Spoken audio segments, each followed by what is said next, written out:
The Real McCoys, starring Walter Brennan, created by Irving Pincus. Want you to meet the family known as the Real McCoys. That's Grandpappy Amos, the head of the clan. He roars like a lion, but he's gentle as a lamb. And now here's Luke, who beams with joy since he's made Kate Mrs. Luke McCoy. From West Virginia they came to stay in sunny California. Oh, Grandpappy Amos and the girls and the boys of the family known as the Real McCoys. Well, good morning, Luke. Good morning, Kate. Good morning, Grandpa. Say, now, that's the best-looking breakfast I ever did see. And fixed by the prettiest girl I ever did see.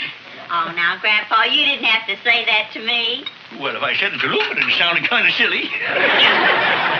You're sure in a good mood, Grandpa. And why not? Me and little Lucas are going fishing this morning. The sun's out bright and there's a kindly breeze a-blowing. And I can hear the fish saying to each other right now, if you gotta go, this is a perfect day for it. Well, where's asking little Luke? Oh, actually, it's over a girlfriend's. I guess little Luke overslept. You know, it was almost 11 o'clock before he got home from that night baseball game Mr. Johnson took him to. I don't know why he had to go to that baseball game. I'd planned a fine evening for little Luke and me. I was going to take him in town. We was going to watch the television in the store window. God darn Hank. Oh, now, don't get riled up, Grandpa. Hey, little Luke, come on. Your breakfast is ready. I'll be there in a minute. I'm getting something I want to show Grandpa. That little Luke. Always thinking of his old grandpa. Morning, everybody. Oh, morning, little Luke. Morning, little Luke. Morning, Grandpa. Morning, little Luke. What you got to show your grandpa? Ain't it a beauty? Mr. Johnson gave it to me. Well, it ain't much of a watch, little Luke's only got but one hand. Grandpa, it's a compass. Mr. Johnson explained how it works. If you're in the woods, you can't get lost, because the hand always points north. Well, I guess it's a pretty good invention if you want to end up in Alaska. Mr. Johnson told me a lot of other ways to keep from getting lost. Little Luke, I'm sure Mr. Johnson knows a lot, but couldn't we talk about something else? That's the best idea I've heard this morning. Hey, say, little Luke, there's a package on my bureau for you. Bring it out here and we'll open her up. Good, sure, Grandpa. Mr. Johnson, Mr. Johnson. Now, Grandpa, you got no call to be mad at Hank Johnson. I think it's a real fine thing that he happens to take an interest in the kids in the neighborhood. Oh, sure. He's retired. He's got plenty of time. He's got plenty of money to buy presents and turn my own grandson against me. Oh, don't be silly, Grandpa. Hank Johnson is a friend of yours. Nobody could turn little Luke again you. Why, ever since he was old enough to walk, the boy's been following you around like you was an ice cream wagon. Here it is, Grandpa. What's in it? Well, now sit yourself down over here. I'll show you. New fish hooks. They're keen. Yes, and I dug some worms this morning so fat and sassy the fish is just going to come up to whistle at them. You're going to get us a mess of fish today. Gee, Grandpa, last night Mr. Johnson asked us kids to go to Disneyland with him today. Disneyland? Yeah, can I go? Little Luke, I done took you to Disneyland a couple of times. But he's going to take us inside. I was planning on doing that as soon as the harvest money come in. It's Mr. Johnson. Can I go? Little Luke, wouldn't you rather go fishing with your grandpa instead? You always have fun with your grandpa. You know, if the boy wants to go to Disneyland, leave him. But you don't have to go, little Luke, if you don't want to. But I do, Grandpa. All right, then, son. Get your jacket. Hello, everybody. Morning, Hank. Morning, Hank. Is little Luke coming with us? Oh, yeah, he'll be out in a minute. Fine. Won't you come in, have a cup of coffee while you wait? Well, thanks, Kate. I don't think we'll have time. Well, it's a beautiful day out, isn't it, Amos? Yeah, it was. Say, Amos, if you've got nothing to do, why don't you come along with us? I think you might enjoy it. Why don't you go, Grandpa? Oh, who cares about Disneyland? Might be a lot of fun for kids and grown-ups, but that's all. I'm ready, Mr. Johnson. Oh, fine. Well, come on. We got a busy day ahead of us. Goodbye, everybody. Bye. Have a nice time, little Luke.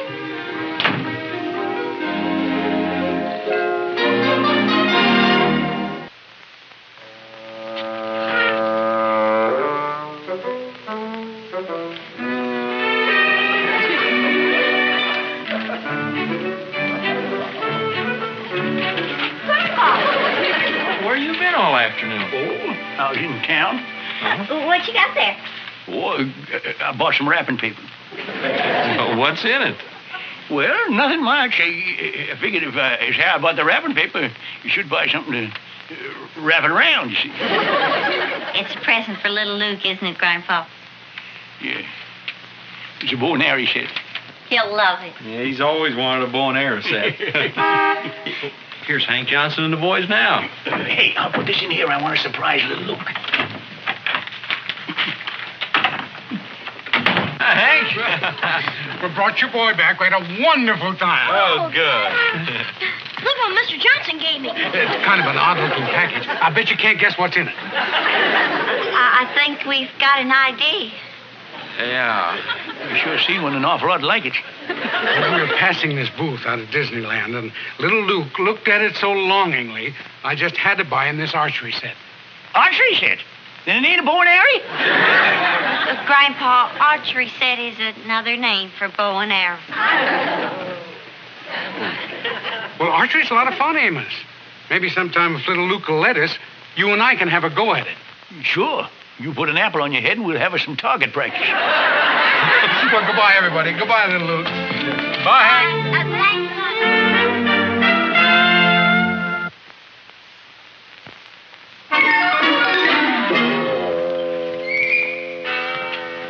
Grandpa, why don't you relax? You're twitchy as a horse in fly time. There's got to be some way to show up that Hank Johnson. There just got to be. Oh, Grandpa, now don't go getting riled up against Mr. Johnson again. Well, he's practically stole my grandson away from me. Little Luke didn't even come and say goodnight to me. That's because it's only 7 o'clock. Little Luke don't go to bed for 2 more hours yet. We was all so close together. Well, it seems only yesterday that I bought him his first book of fairy stories. I can see him now. Every night before he went to bed, he'd crawl up my lap and read them to me. Now, look, Grandpa, there's no sense in you getting how do all... I look? Oh, beautiful, Hassie, just beautiful. Pass, you're going to be the prettiest one at the party. What do you think, Grandpa?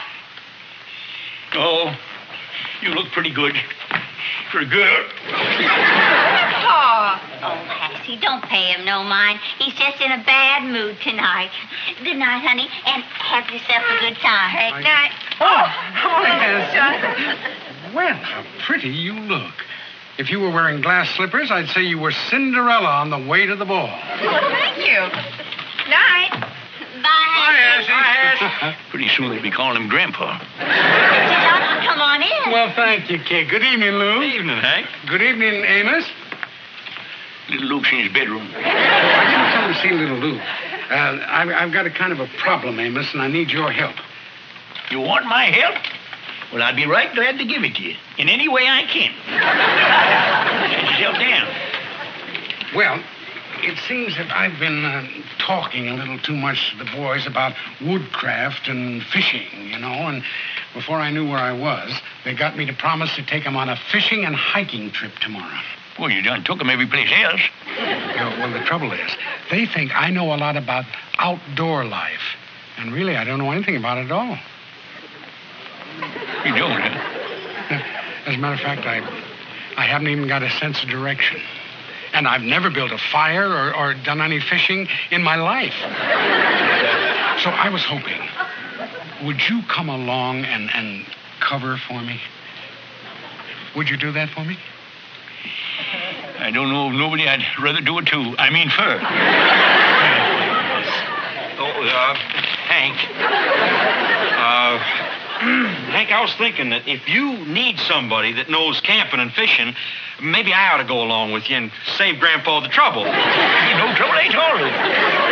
Grandpa, maybe Luke should go. You know, all that hiking's mighty tiring. Wouldn't you rather stay home and rest? No, I wouldn't. I'm thinking about Hank. I'm thinking of Hank, too. Now, Amos, if you don't feel up to it. I never felt more up to something in my life. Well, Grandpa, your eyesight, that ain't been too good lately. My eyesight's perfect. And my memory's pretty good, too. Then I can count on your help, Amos? Yes, sir. I'm already figuring out ways. Well, I'll see you tomorrow morning. Good night, Lou. Good night. Good night, Good night, Mr. Hank. Johnson. Good night. Grandpa, we know what you're up to and you can't do it. Why, Mr. Johnson's practically put himself in your hands. It's like a miracle. There must be some McCoys up there that's got some influence. Grandpa, the way your mind's working now, I'd say you was being influenced by the other branch of the McCoys. It's lost easy. Can't build a fire. Don't know how to fish. It's a miracle, all right. It's like sending away to a mail order house for a pair of shoes and getting the perfect fit.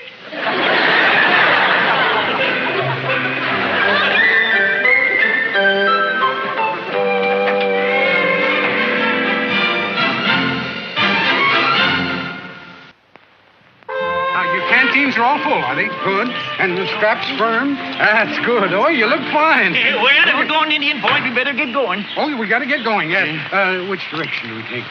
That way. There we go. All right, men. Forward! Hup. Still. There we go. Oh, yeah. Hank, just a minute, Hank. Oh. Yeah, but Hank, you meant to go that way, didn't you? That's the best direction to take to go to Indian Point. Well, I think. That's a shortcut. Well, I'm afraid you're wrong, sir. I've camped at Indian Point many times, and that's absolutely the only way. Well, perhaps we'd better go that way. All right, men. Follow me. Hut.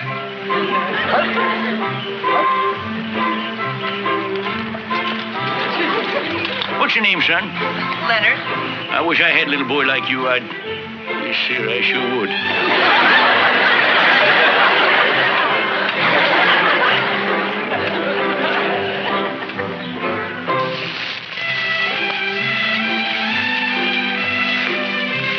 Well, boy, I guess this is Indian Point. We finally made it. We're lucky we found it. Mr. McCoy must have taken the wrong turn at least 4 times. It's a good thing Mr. Johnson and I were there to set him straight. I can't figure it out. Grandpa never got lost in these woods before. Well, I suppose it could happen to any of us when we reach his age. Would you like me to help you off with your pack, sir? Get away. Well, boys, I guess the first thing to do is to build a fire, huh? Okay, everybody gather wood.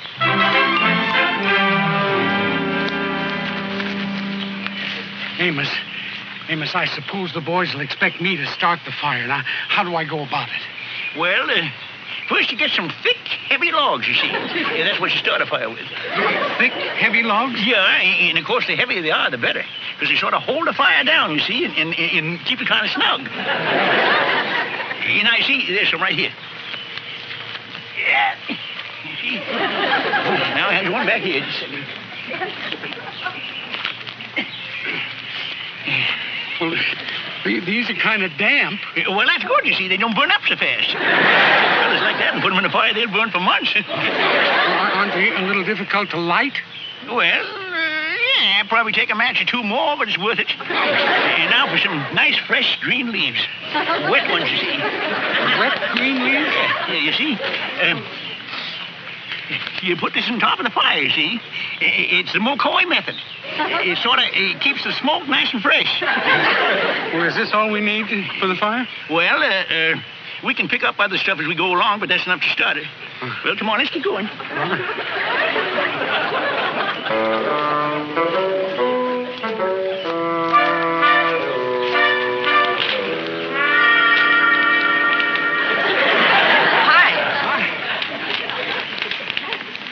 I found some firewood scattered right around here, so I thought I could save us some time by starting the fire. I hope it's all right, sir. Oh, it's an excellent fire. I couldn't have done as well myself. Where did you find those damp logs, sir? They're just perfect for the fire. They are? Why, sure. Any woodsman knows that when a log is old, you just peel away the wet bark, and underneath it you find good dry wood that burns better than anything else. What are all those wet leaves for? I guess he doesn't have any idea, Mr. Johnson. Maybe you had better tell him. The wet, Amos? Go ahead and tell him, Hank. Come on. Well, the wet... It's the best way to cook fish. You wrap them in wet leaves and bury them in hot ashes. That's how the Hawaiians do it, and they're the best cooks in the world. Right. It's a trick I learned in Hawaii. Gee, Grandpa, Mr. Johnson sure knows how to cook fish. Yeah, he's almost good as Leonard is at cooking gooses. All the talk about cooking's making me hungry. When do we eat?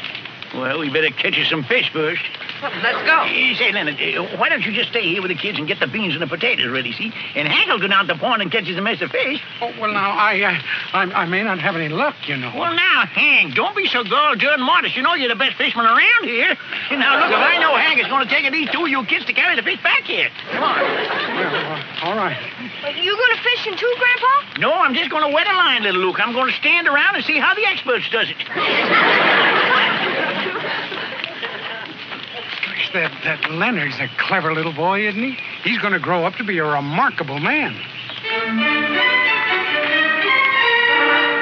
Yeah, if somebody don't stop him.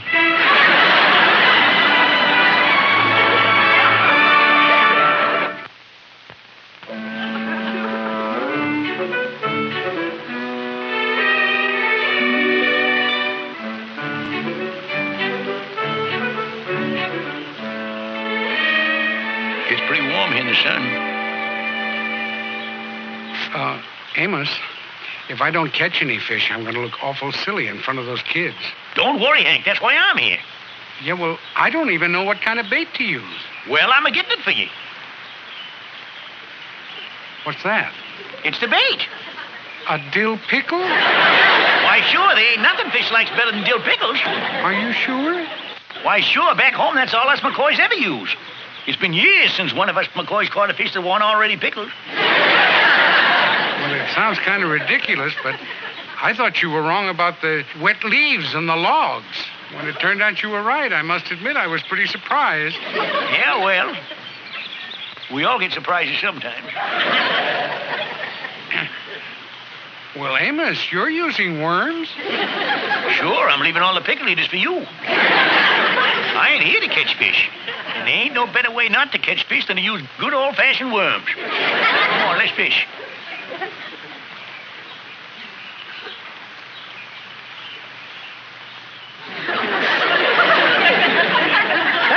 You hooked my sweater. Oh, I'm sorry. Here, give me that line. Take mine. Boy, you rip it. Kate knitted that sweater for me all by herself. It's got a bite.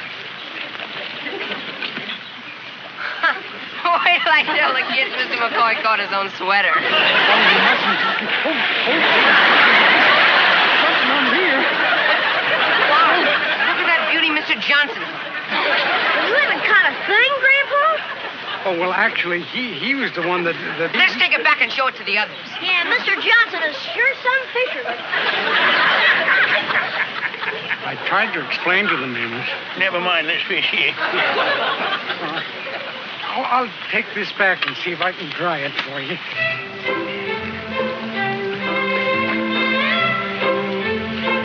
Just can't figure it out. Everything seems to be coming out backwards. Fine fisherman I turned out to be.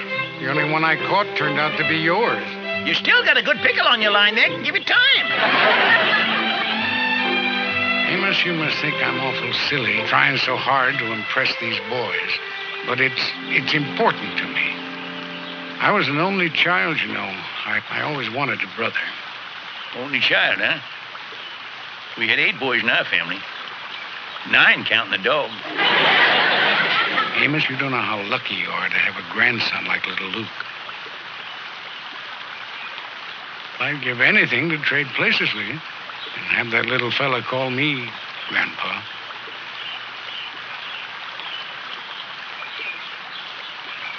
Amos, I don't know whether you understand it or not, but it seems to me the only pleasure I have in life now is being around these kids.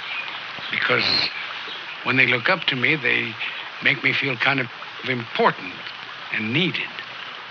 Do you know what I mean? Yeah.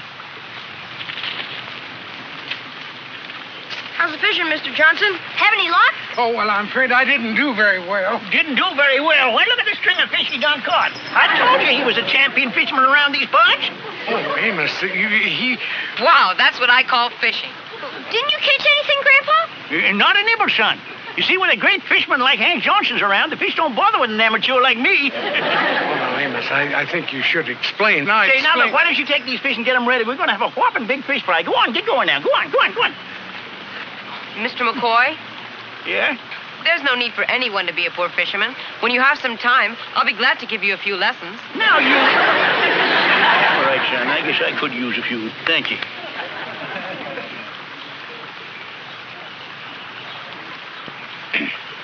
Thanks, Amos. Don't thank me. I know you think I'm a fine fella, but don't leave my nice looks fool you. I'm just no good. I think I know what you're trying to say. You didn't want me to catch any fish, did you? How'd you know that? Well, even a city slicker'd be suspicious of dill pickle.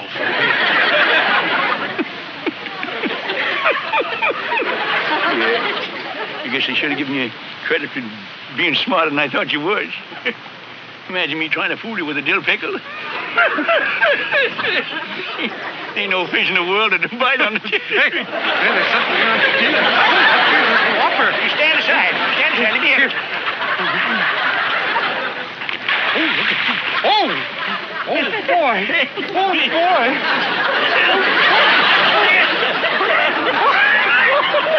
Can you imagine that with a dill pickle, too? Oh, come on, let's take it back and show to the kids. No, you go on shore to the kids. I'm going to do some dill pickle fishing.